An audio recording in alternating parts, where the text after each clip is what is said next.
Now we're going to get down to the nitty-gritty of what Indians are all about. I still say we Indian people are believers in the truth. This is the way of life that was given to your people. You're born an Indian, you're going to die an Indian. Indianness is a good life. You're facing an Indian this afternoon. The Honorable, the Chief Justice and the Associate Justices of the Supreme Court of the United States. Oyez, oyez, oyez. All persons having business before the Honorable, the Supreme Court of the United States are admonished to give their attention, for the Court is now sitting. God save the United States and this Honorable Court. We'll hear argument first this morning, case 18-9526, McGirt versus Oklahoma. Mr. Gershengorn? Mr. Chief Justice, and may it please the Court, this case is resolved by the fundamental propositions that decisions about sovereign rights are for Congress to make, and Congress makes those decisions by speaking clearly in the text. The decision below must be reversed because the text makes clear that Congress never terminated the Creek Reservation and never transferred federal criminal jurisdiction to Oklahoma. I have 4 basic points to make this morning. First, the Creek Nation had a reservation. The relevant treaties reserved the lands from sale and solemnly guaranteed the lands for the Creek to govern. The text of both treaties and statutes expressly identified the Creek land as a reservation. Nothing more was needed. Second, Congress did not disestablish that reservation. Indeed, Congress considered hallmark language of disestablishment and rejected it. Congress initially sought cession, yet instead provided only for allotment. Then, when congressional inaction would have dissolved the tribe, Congress instead preserved the tribe and its government for all purposes authorized by law, and it did so against the backdrop of existing tribal authority to legislate over reservation lands. Those congressional judgments should be respected. Third, Congress did not transfer criminal jurisdiction to Oklahoma. At statehood, the Major Crimes Act established exclusive federal jurisdiction over enumerated crimes in, quote, any state of the United States. When Congress overrides the Major Crimes Act and transfers jurisdiction to a state, it does so expressly, and it did not do so here. Finally, Oklahoma's rhetoric about disruption does not change the result. On the criminal side, this court's decision in Ramos is a complete answer, and on the civil side, the main issues are tax and other regulatory issues that are routinely resolved by tribal-state agreements. In any event, Parker makes clear that questions of sovereignty are distinct from claims of reservation status.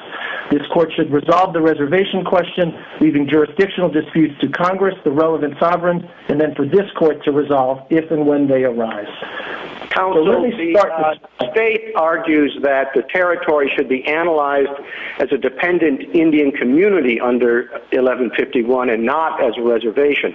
They base this argument on our decisions in Sandoval and Creek Nation and 1151 itself, and the fact that the Creeks have always maintained, they've been adamant about the fact that they are not reservation Indians.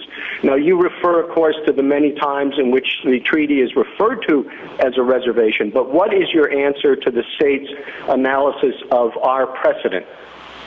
So, Your Honor, I think both the precedent and the language support the idea that this is not a dependent Indian community. What this court said in Venati and what then Judge Gorsuch said in Hydro Resources is that the dependent Indian community label is a catch-all for tribes that did not have a reservation and are not on restricted lands. The best evidence of what Congress thought about whether Creek lands were a reservation under the statute is that Congress referred to those lands as a reservation under the statute. With respect to Sandoval and the other cases, it is crystal clear that when Sandoval and those cases are using the term dependent Indian community, and that they are describing tribes and other groups that are within Congress's broad power to legislate for tribes broadly. They are not excluding the Creek. Indeed, and thank you, counsel. Justice Thomas? Yes, counsel. In Solemn and in Parker, those cases only involved the disposition of surplus land. And here, of course, there's much, much more being done in a whole series of statutes involving both sovereignty and the allotment of land. Can you point to any case in which we've applied the solemn fact framework to a case that does as much as is being done in this case? So, Your Honor, I think the key point on the key point on the Parker-Solemn analysis is, as Your Honor pointed out in that opinion, that those are not that analysis doesn't derive from anything special about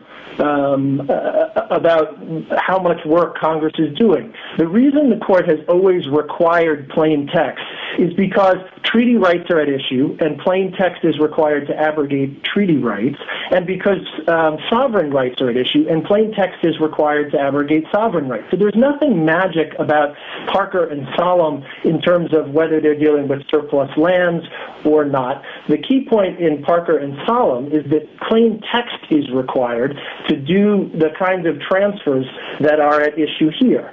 And when you look at the plain text, I think this case is even stronger than Your Honor's opinion in Parker for three main reasons.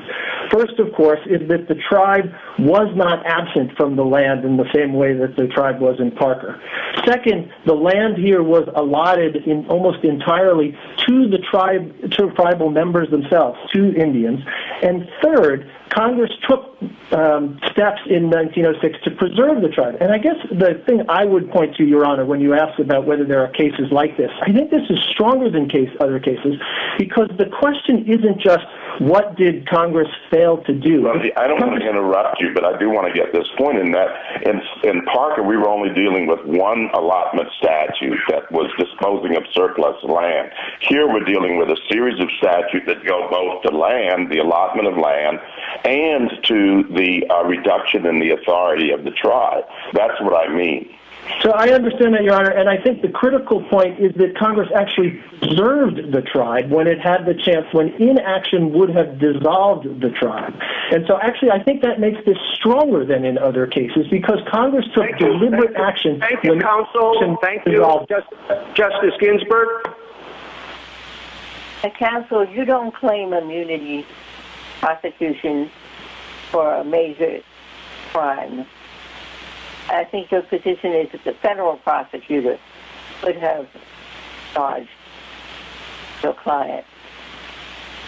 That's absolutely correct, Your Honor.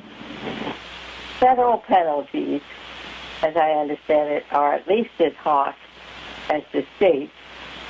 And in both forms, state and federal, you would have due process protections. So how are you harmed by the fact that you were tried in the state court rather than the federal court when you were exposed to the same, at least the same penalties in both? So, Your Honor, I think the harm flows any time that a criminal defendant is tried by a sovereign that lacks jurisdiction. I don't think that this court has ever said that there's a kind of harmless error analysis when a sovereign asserts jurisdiction, particularly criminal jurisdiction, over a defendant, and that you would look to see, well, are the penalties the same? Of course, it is a different set of, it's a different juror pool, it is a different set of potential penalties, and so I guess I don't think that the fact that there would be a rigorous trial in federal court suggests that you would overlook the absence of jurisdiction. Indeed, it seems to me to make this case even easier in some ways, because we are not claiming an immunity, as Your Honor pointed out, and indeed there would be a retrial in federal court if the court were to reverse. What makes this case hard is that there have been hundreds of prosecutions, some very heinous offenses, under state law. On your view, they would all become undone. And if you can compare that to the situation in our recent Ramos case, where there's a question about you doing already tried cases. Here, the Ramos retroactivity pales in comparison to what is involved here. Hundreds of prosecutions, murder for terrible sexual offenses. These would all have to be done years later when the witnesses may not be there anymore. It's hundreds of cases that... So, Your Honor, there are hundreds of cases. There may be hundreds of cases. Actually, in truth, we don't know how many cases this state, which has the numbers, hasn't suggested that they're been able to document they're anything like hundreds of cases, but they are fewer than in Ramos. And in any event, what this court said in Ramos was that provides no reason to disregard the plain text. To be sure that there will be people... Thank you, counsel. Justice Breyer? Good morning, Counselor. Minor point, but one of the arguments, I think, is that whether they're a reservation or not, Congress wanted state courts to try the major state crimes. And in reference to that, I think the government cites Felix Cohen, who is a great expert in this area. When I looked at his letter, he does seem to say that. So if you have any comments about that, about his argument or about that particular aspect of it, I'd like to hear them. So, Your Honor, I think that the law is clear that Congress did not intend for tribal crimes to be tried, and I think this is one of the most straightforward statutory construction cases this court will see. The Major Crimes Act at statehood provided that it applied to any state of the United States. There is no exception for Oklahoma, and there was none before, at, or after statehood. Second, what they have pointed to, what the other side has pointed to, is what happened before statehood, and what happened before statehood was that the crimes were being prosecuted in the name of the United States in courts set up by Congress, applying federal law, which had adopted Arkansas law as the rule of decision. It is the exact opposite of conferring jurisdiction on the states to try. Third, there was nothing in the Enabling Act that would have changed that. Indeed, the Enabling Act sent to federal courts all cases which, had they been committed in a state, would have been subject to federal prosecution. That describes the Major Crimes Act perfectly. And finally, Your Honor, when Congress transfers jurisdiction to a state, it does so expressly. In the Gauntlet, which this court described as the first major transfer of jurisdiction, the language used was jurisdiction is conferred. In Public Law 280, the states shall have jurisdiction. In New York shall have jurisdiction. And even with respect to Oklahoma in 1908, when Congress transferred probate jurisdiction, it said that the Oklahoma courts shall have jurisdiction. And so, thank you, counsel. Justice Alito? You referred to the Oklahoma Enabling Act, but the language in that is that a case would be a case that was pending in the territorial court at the time of statehood would be sent to one of the new federal district courts or to one of the new state courts, depending on where it would have been prosecuted if it had been prosecuted in a state. It doesn't say in a state in Indian country, it says in a state. So isn't the clear meaning of that that cases in Oklahoma would be treated like cases anyplace else?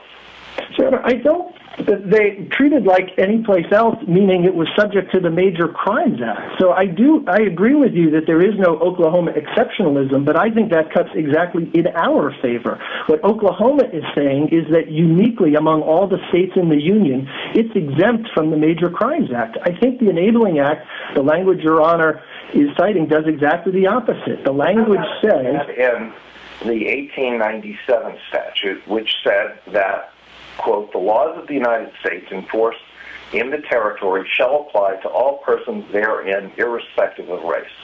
And yet you're saying that cases at the time of statehood would be treated based on race. How can that be consistent with the 1897 Act?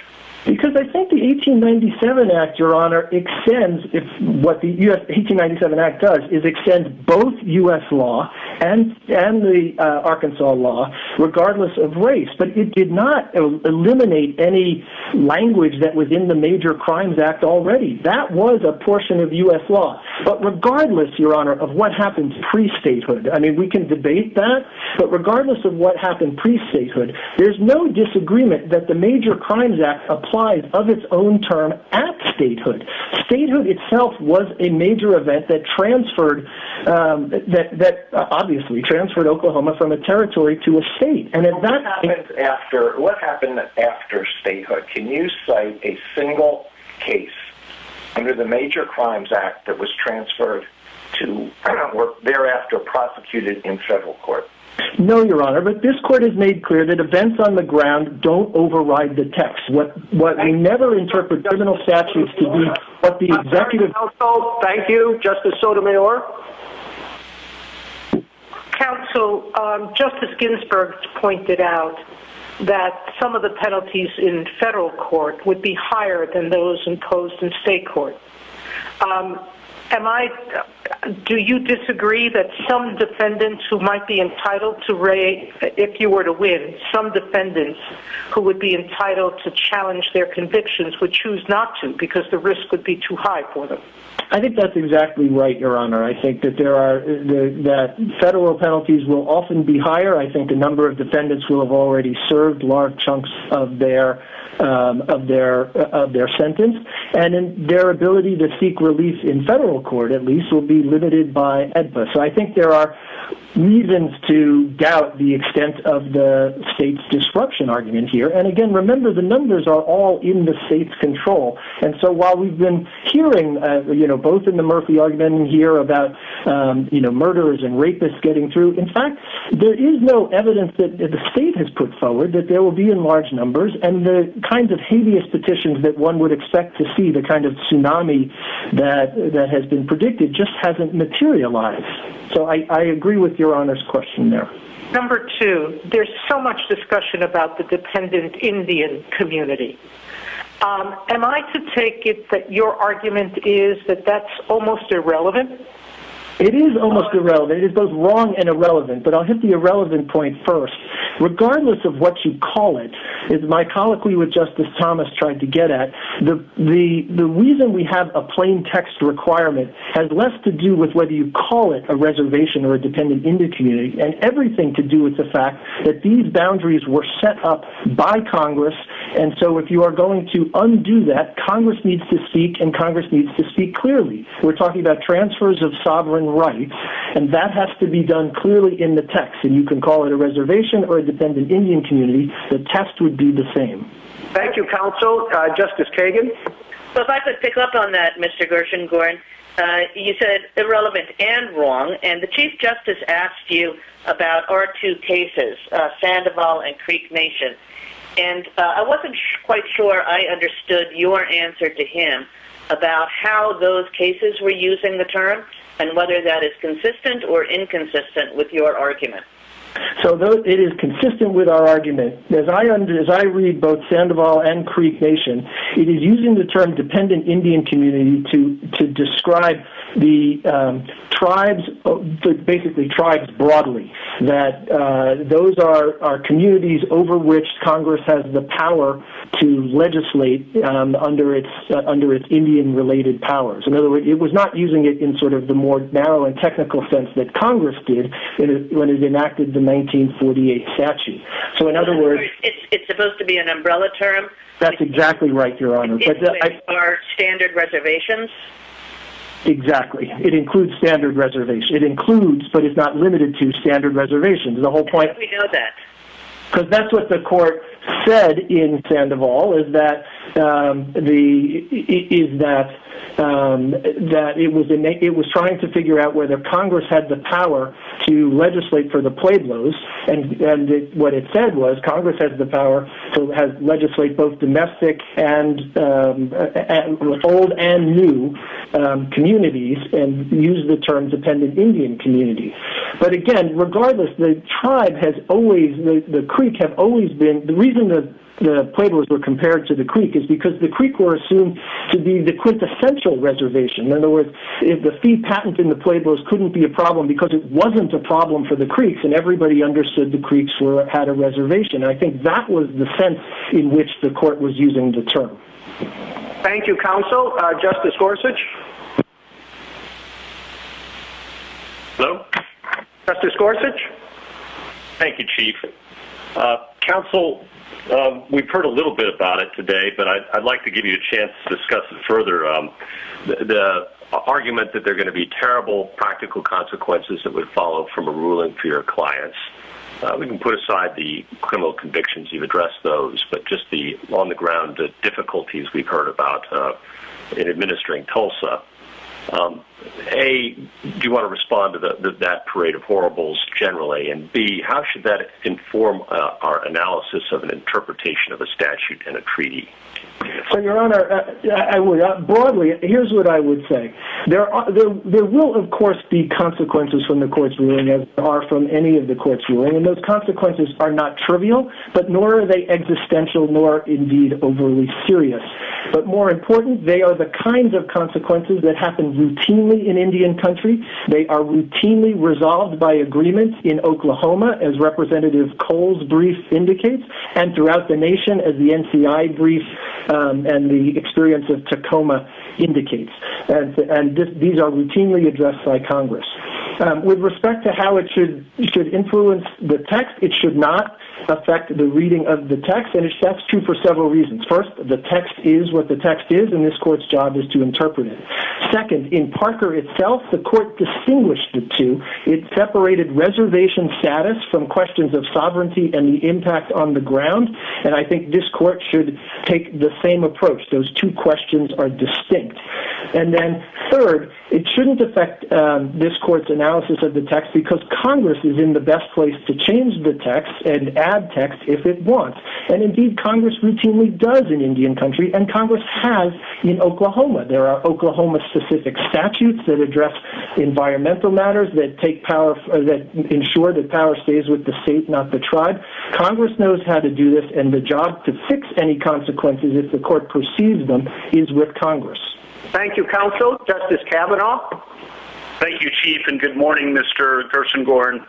I want to talk a bit about the history and maybe make a comment, and you and your colleagues can react. But this is not a situation where there's a reservation in an existing state, and Congress has arguably diminished a reservation. This is a case with a territory that by 1890, Indian Territory was predominantly white. About 60% of the population, also a significant black population, about 10%, and about 30% Indian. And the question, as of 1890, how did we get there to that situation? You go back to the treaties of 1832 and 1833 that grant the Creeks and the five tribes land. But then the Civil War is key. And the five tribes all align with the Confederacy in the Civil War. The tribes have black slaves. Lots of black slaves. And then there's a new treaty in 1866 because the United States is not happy that the tribes have aligned with the Confederacy. Why does that matter for us? Because in that new treaty in 1866, it grants rights of way to railroads. The railroads lead to settlements. The settlements lead to new towns that are predominantly white. So by 1890, you have an odd situation of an Indian territory, nominally, that's predominantly white. So Congress's options at that time are to remove the whites, to remove the Indians. Neither of those was going to happen. So the other remaining options were tribal government over non-Indians, which of course is contrary to tradition, or to create a new state.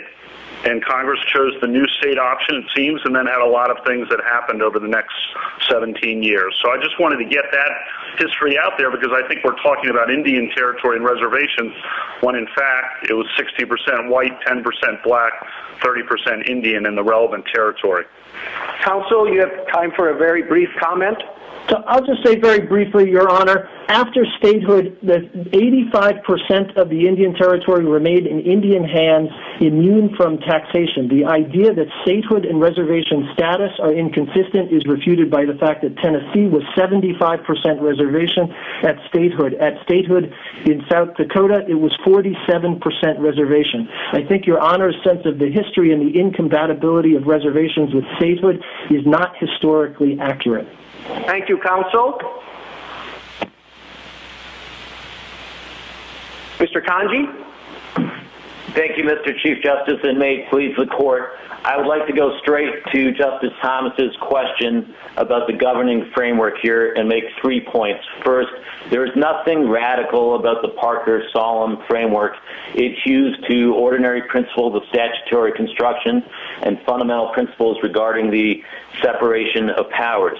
The state can't win under that test, and hence it has advocated various amorphous alternatives. I think, Justice Thomas, nothing about the fact that there was a series of statutes here changes the fundamental principles that should apply.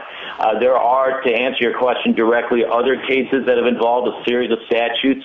The Matz case involved a tremendous amount about the history of California, a series of statutes and executive orders over time. Solemn involved the creation of a reservation only 8 months before statehood. Every state likes to claim that its history is exceptional, but there's nothing about Oklahoma here that should cause a divergence from this court's test. And thank you, counsel. I'd like to return to Justice Alito's question. Congress passed legislation at the turn of the prior century saying that the United States laws and the laws of Arkansas, which would be applied in Oklahoma, would apply to all persons therein, irrespective of race.